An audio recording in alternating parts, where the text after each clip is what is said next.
ఒక 2 సినిమాలు, 3 సినిమాలకెళ్ళే డబ్బులతో సంవత్సరం మొత్తం నాకు నెట్‌ఫ్లిక్స్, అమెజాన్, హాట్‌స్టార్, ఈటీవీ విన్ను, ఆహా! హ్మ్. ఇన్ని సబ్స్క్రిప్షన్ దొరికేస్తున్నప్పుడు నేనెందుకు వెళ్ళాలి అనేది వచ్చేసింది. హ్మ్. ఒకవేళ వెళ్ళినా ఏదో ఒక ఫెస్టివల్ సీజను, హ్మ్. లేదు సరదాగా ఎప్పుడైనా వెళ్దామంటే వెళ్ళడమే తప్ప ఇదివరకులాగా ప్రతి సినిమా వచ్చిన ప్రతి సినిమా చూడాలి, హ్మ్. థియేటర్‌కెళ్ళి చూడాలి అనేది లేదు. దానికి తోడు టికెట్ రేట్స్ హ్మ్. విపరీతంగా పెరిగిపోయి అదొక ఖర్చు కింద హ్మ్. అయిపోయింది సార్. సో దానివల్ల ఏంటంటే ఓటీటీలో కాదు ఇది థియేటర్‌లో చూడాలి అనేలాగా సినిమాలు తీస్తే ఎక్స్‌పీరియన్స్‌తో అదొక ఓపెనింగ్ వస్తుంది హ్మ్. గట్టిగా.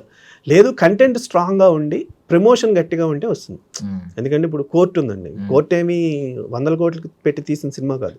నాని గారు హీరో, ఉన్నారు. ప్రొడ్యూసర్‌గా కంటెంట్‌ని నమ్మి తీశారు. హ్మ్.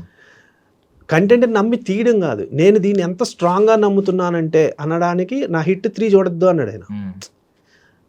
సో జనాలకేంటి అవునా ఇంత మంచి కాన్సెప్ట్ తీశారు, అసలు ఏం తీసుంటారు అనేది థియేటర్‌కి రప్పించింది. అవును. వచ్చిన తర్వాత వాళ్ళకి నచ్చింది. అందుకనే ఆ రేంజ్ కలెక్షన్స్ వచ్చినాయి.